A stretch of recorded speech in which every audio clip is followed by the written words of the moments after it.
So now that that is covered, let's look at some of the challenges when it comes to strategic management. Now, the very first one I would like for us to discuss is strategic drift, right?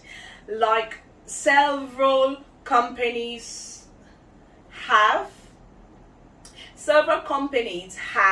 during this time of COVID, pre-COVID, during the period of COVID, and now that we are almost at post-COVID, even though some countries are still suffering from it, well, COVID is still a reality right up to now. But then companies have actually experienced a lot of drift. Now, what do I mean by drift? Drift is that that gap between what is the reality and where your company is. Probably the rest of the world is right here.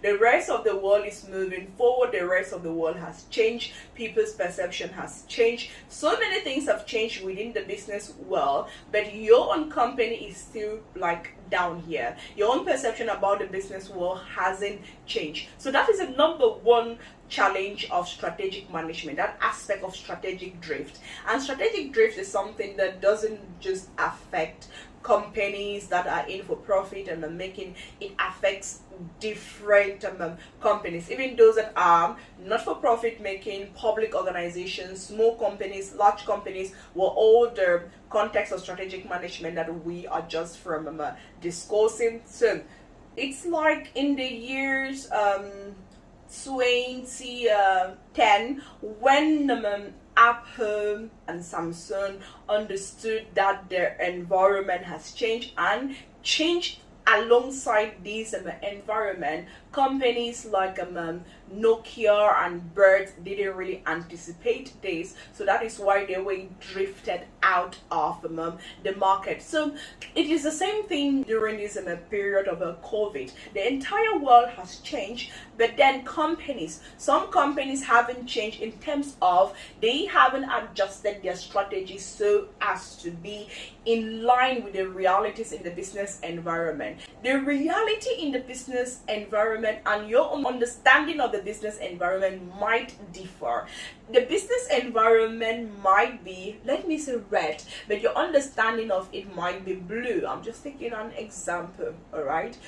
It might so happen that strategic managers wrongly read the business environment. Now, let me give an example here. Take, for example, one element of the business environment is to discuss about the bargaining power of your customers, right?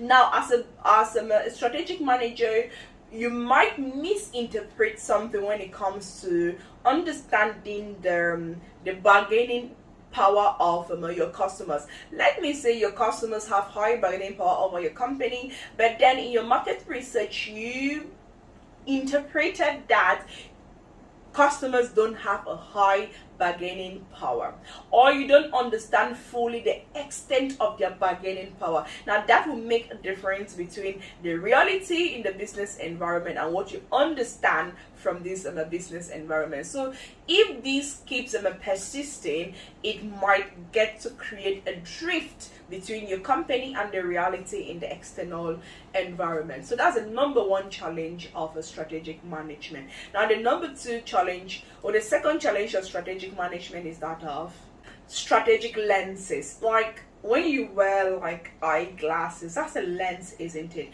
Now strategic lenses is simply the point of view from which people view strategies. Like people view strategies like strategies could be a design, or they say strategies could be an idea, an experience. Now when you look at these 3 points of views of strategic management, you get to ask yourself, like, who is wrong, who is right?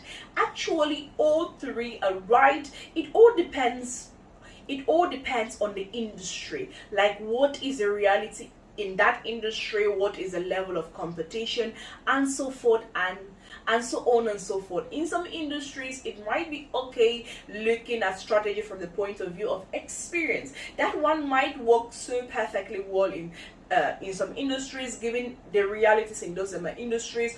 Or in other industries, strategies could be viewed as a design which could be perfectly okay. In other industries, it might not be okay looking at strategies from the point of view of experience or design. But what is actually needed is looking at strategy from the point of view of idea, creativity, innovation. So this is actually the second challenge of strategic management. From what point do you view strategic management? And as a business manager, what could be your own reality from which you look at strategies?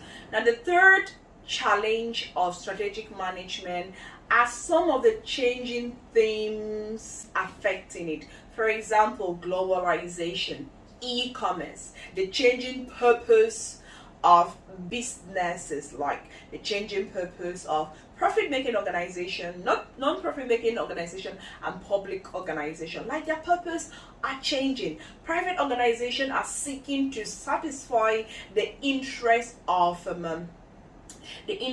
your community. They are looking more into corporate social responsibilities, and this is really changing because we know that private organizations are for profit making. Now, if they're looking into satisfying the interest of your community, looking into offering or taking a greater part in corporate social responsibility, what about profit making? So there's a change in the purpose there. And public organization, their purpose is equally changing because public organizations are setting up ventures that are for profit making, as well as some NGOs.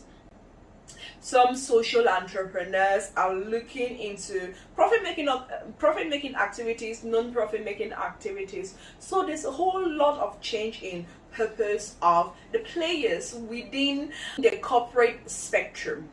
And still within the contemporary theme affecting strategic management, we have learning, continuous learning. Like there's a whole pool of knowledge that is being built up behind an organization as a learning entity.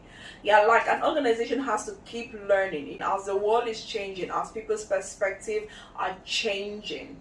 As visions are becoming more broader and more daring, corporations have to learn. They have to carry out research and development in order to meet up with this. So, yeah, those are the three basic challenges in strategic management. So we have number one, strategic drift, number two, strategic lenses, and number three, contemporary themes affecting strategic management. So we have discussed quite a lot in this introduction. You know, strategic management is very broad, so obviously the introduction to it will equally be very broad. If you've come to the end of this video, then thank you so very much.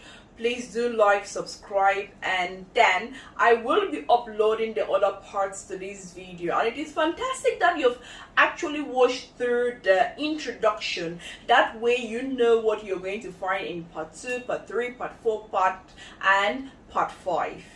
So remember, part 2 is about the strategic position of a company. Part 3, the various strategic choices available to companies. Part 4 is all about converting this strategy into action. And finally, the part 5 is about strategy development processes. If you'd like to learn more about strategic management beyond what I have said here already, please do leave me a comment. If you are a student, leave me a comment that you are a student and tell me your points of interest so that I can pay more attention to it. If you are a manager, a business owner, aspiring entrepreneur, tell me about the area in your business that you want me to discuss about, and I'm going to talk about it. All right, thank you so very much, and see you in the next videos. Bye bye.